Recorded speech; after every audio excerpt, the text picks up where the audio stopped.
dad with a tired face, coming home in the daily race, bringing little of gold or fame to show how well he has played the game. But glad in his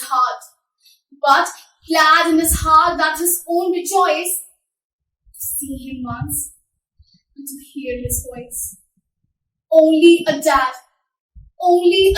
merely one of the surging crowd, toiling, striving from day to day, bearing whatever may come his way.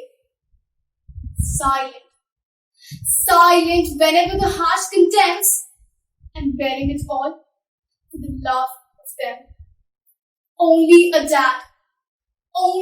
dad doing with courage, strength and grim, and the deed that his father did for him.